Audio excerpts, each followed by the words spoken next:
آله وأصحابه أجمعين. Once again, to refresh your memory, that the inheritors are the heirs. They are, number one, the sharers are Zawil Furuz, whose due share in property after the death of someone is fixed there in Quran or and Sunnah. That is called the sharers or Zawil Furuz. And then those relatives who are entitled for something in property is a residue. So when the sharers, they will take their share, so then the remaining property will go to the residues. They are called asabat. And in certain cases, only the asabat are taking the whole property. And for example, if somebody passed away and he left behind one son and two brothers. So brothers, even though basically they are sharers, but here the son is there, the son of the deceased, and he is the residue. He is the residue. Even though the brothers are also residues, but now the brother cannot think anything. The whole property will go to the son. Or if the deceased is the sister, what? The sister and his own son. So the property as a whole will go to the son. And the sister of the deceased will not take anything from the property of the deceased. Got it? Yes. Property of the deceased. Sometimes we are making thing ambiguous. Yes. We look, whatever relation we are mentioning here in law of inheritance, so the attribution must be in connection to the deceased. When we say sister, so sister of whom? The deceased. When we say son, so son of whom? The deceased. Because we are going to distribute the property of whom? The property of the deceased. So sometimes we say the father dies, yes, and he has the son, yes, the son, and he has the daughters as well. Yeah, so we confuse the thing there, that when the son is there, sisters are not taking anything. Oh brother, they are not sisters, they are his daughters. Bro, what are you doing? Got it? Yes. So, these are two types of. But, there are a third category. And that third category is called Zawil Arham, or kindred relatives, or for kindreds. So when the sharers are not there, or the residue type of relatives, and there are four kindreds, who is neither a sharer nor a residue. So then they will take the property.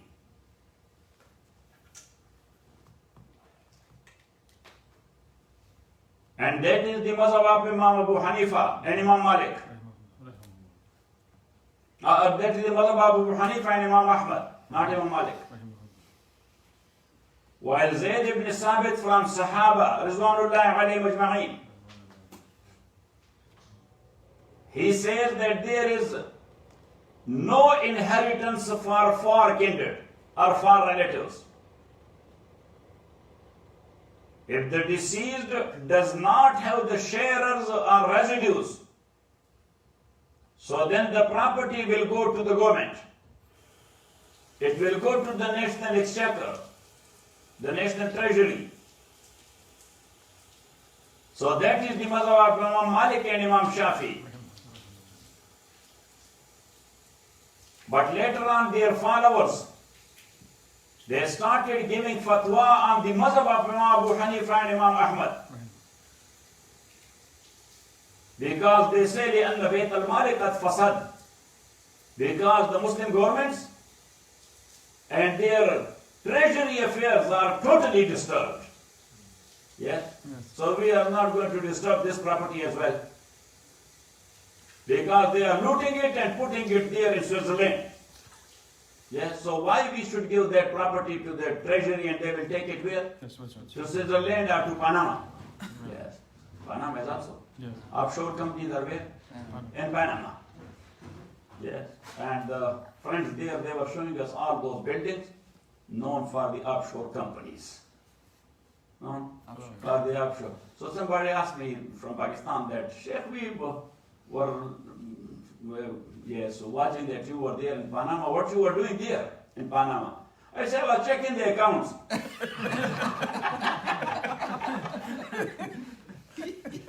That who has put his money there? Yes. Because in Pakistan, Panama is known for their cheating. Yes, that all these government people, they have brought their money and put it where? In Panama. And so many of them, they are in jail because of Panama. Yes, so that's why I made joke, and that was very easy to understand for people living in Pakistan, especially nowadays when every day on TV and in newspaper, Panama is going on. So they said that Panama, Sheikh, what you are doing there? Say, I check in the accounts. Yes, got it. Got it? Or not it? So last time, we were giving priority to the Mazhab of Imam Abu Hanifa and Imam Ahmad ibn Hanbal. In Holy Quran, Allah subhanahu wa ta'ala says,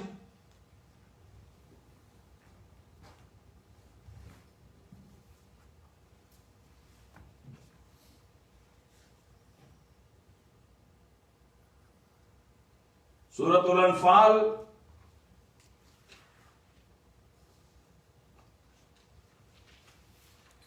ayah number 75, the last ayah.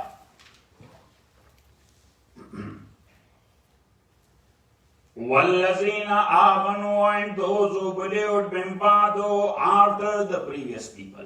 Previous people are Sahaba and Sahaba and Muhajirin and Ansar. وَالَّذِينَ are those who believed before Fath Makkah or before Battle of Badr.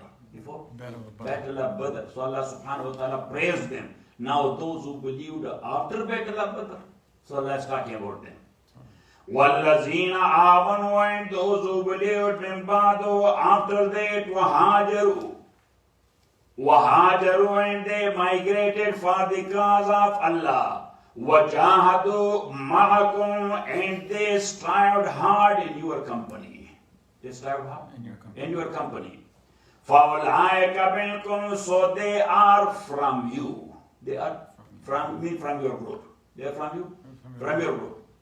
وَأُولُو الْأَرْحَامِ بَعْضُهُمْ أَوْلَىٰ بِبَعْضٍ فِي كِتَابِ اللَّهِ, and the kindred by blood are nearer to one another regarding inheritance in the book of Allah. So now Imam Rahmatullahi alayh, Imam Abu Hanifa is referring to this ayah. That here Allah says, وَأُولُو الْأَرْحَامِ بَعْضُهُمْ أَوْلَىٰ بِبَعْضٍ فِي كِتَابِ اللَّهِ, that some of them, they are prior to others. What it means? That some of them are prior to others because of relation. That his relation is much more strong. It does not need any expression in the Quran. That is known to everybody. That's not everybody. So Quran is telling us a rule regarding inheritance. That they are prior to others in inheritance. Fi kitabillah, in the decree given by Allah subhanahu wa ta'ala. So that is one. Number two, Imam Ahmad says, narrates the riwayah, Prophet sallallahu alayhi wa sallam said, Al-Khal warisu man la warisa lahu, yaqilu anhu wa yarisuhu. Maternal uncle, the brother of your mother, Mama. The brother of your mother is called Mama. So Rasulullah sallallahu alayhi wa sallam said, Mama is warisu man la warisa lahu. He is the inheritor of that one who does not have any other inheritor. Neither a residue nor a share. Yaqilu anhu. He will pay damages on his behalf. If he got fined by the court. He fined by the court, Islamic court. Yes. So who will pay the fine? The Mama. If his uncle is there, father's brother, he is bound.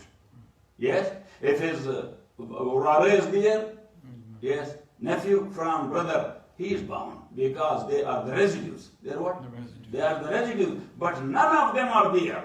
So then mama is there, so then mama. So Rasulullah sallallahu alaihi wasallam said, "Yaqil anhu," he will pay the damages on his behalf, وَيَرِثُهُ, and he will take his inheritance as well. Rawahu Ahmad. Imam Ahmad narrated the hadith. Also another hadith, Rasulullah sallallahu alaihi wasallam said, "Ibnu ukhtil qawmi minhum," son of the sister of a tribe. He is from that tribe as well. And that's why he is calling the whole tribe mama. Yes.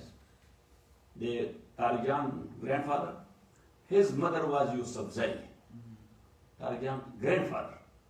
His mother was Yusufzai, which is my tribe. Yeah. So that's why sometimes he used to call me mama.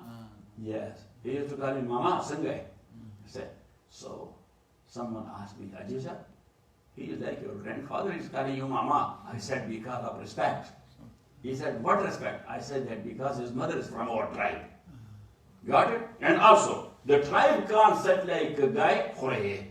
Every one of them is calling him Khuraye or not? Have you seen? That's what we do. You have two tribes, that's why we doesn't Khuraye. Doesn't mean? But halaki,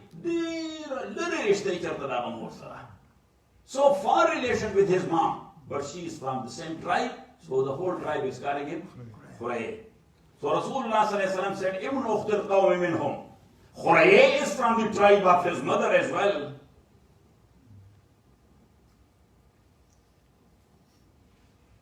Sabit ibn al-Dahdah radiyallahu ta'ala anhu, he passed away. He did not have any known hair.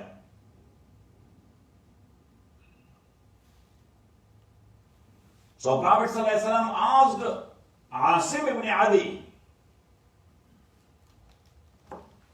"Do you people know any relative of Sabit ibn al-Dahdah?" So he said, "We don't know anybody." And Prophet sallallahu alaihi wasallam was asking about his share or residue, because his sister's son was known to everybody that is a Khuraye. Got it? So then the Prophet ﷺ called the son of his sister and gave him his property. Hadith is mentioned there in the Musnad of Sayyid ibn Mansur, rahmatullahi alayh. Sayyid ibn Mansur is a great Imam. Imam Muslim, rahmatullahi alayh, for his Sahih, he has put a condition for his own self, that I have mentioned here in this book of mine only Sahih Hadith, but those Sahih, there are so many, but those Sahih were upon four Imams agreed. Whereupon? Four Imams agreed, not Imams of Fiqh, because he was writing his book in Fiqh and Hadith. In Hadith. So four Imams of Hadith agreed upon. So who are these four Imams? Number one, Imam Ahmad ibn Hanbal. Number two, Imam Yahya ibn Ma'in. Number three, Hafiz Abu Zur'a. And number four, Sayyid ibn Mansur. These are the four well-known Imams, very big critics of Hadith. They are just like the finer goldsmiths of Hadith. A finer goldsmith, he knows the gold very well. So these four Imams, they were knowing Hadith very well. Imam Ahmad ibn Hanbal, Imam Yahya ibn Ma'in, Hafiz Abu Zur'a, and Imam Sa'id ibn Mansur.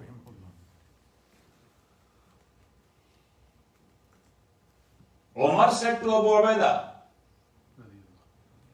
when Sa'd ibn Hunayf got martyred, and he asked about his estate, to whom it may be given. So Umar said, I heard the Prophet ﷺ that al-khalu warisum Allah warisalahu, maternal uncle or mama is the hair of one who has no other hair.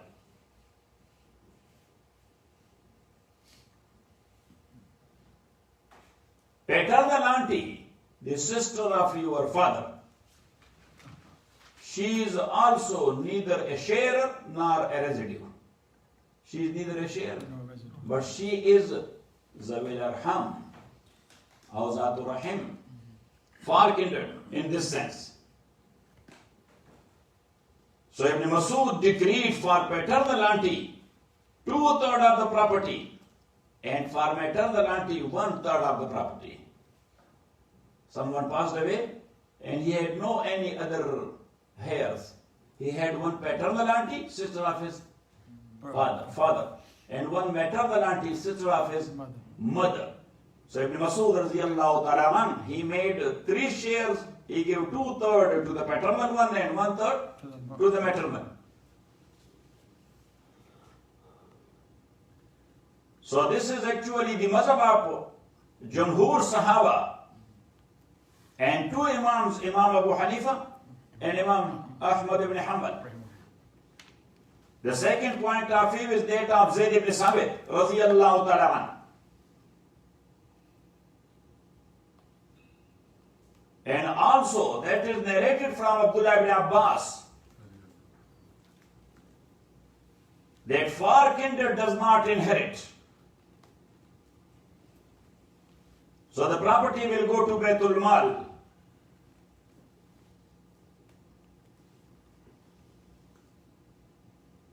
From Tabi'in, Sa'id ibn Jubair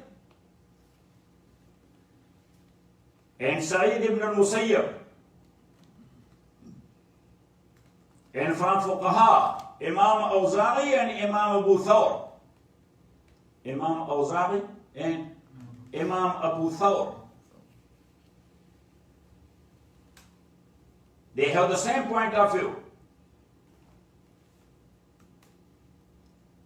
And from Fuqaha, Imam Malik and Imam Shafi adopted this point of view. But now when there is no proper Baitul Mal, so Fuqaha Malikiyya and Fuqaha Shafi'iyya, jurists of Maliki Mazhab and jurists of Shafi Mazhab, they give their fatwa according to the Mazhab of Imam Abu Hanifa, that the far kindred will take the property.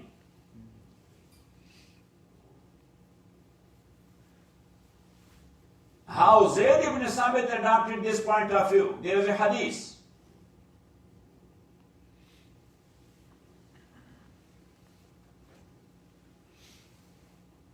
That in Allah a'ta li kulli zi haqqin haqqa. That Allah has given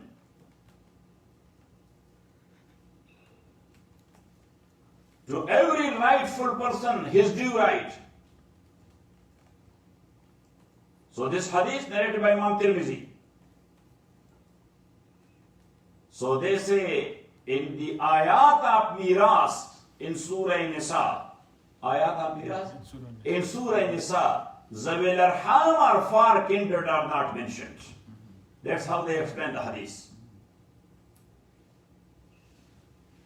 So now types of Zawil Arham, that how many types they are, next time. وصلى الله على خير خلقه محمد وآله وأصحابه أجمعين.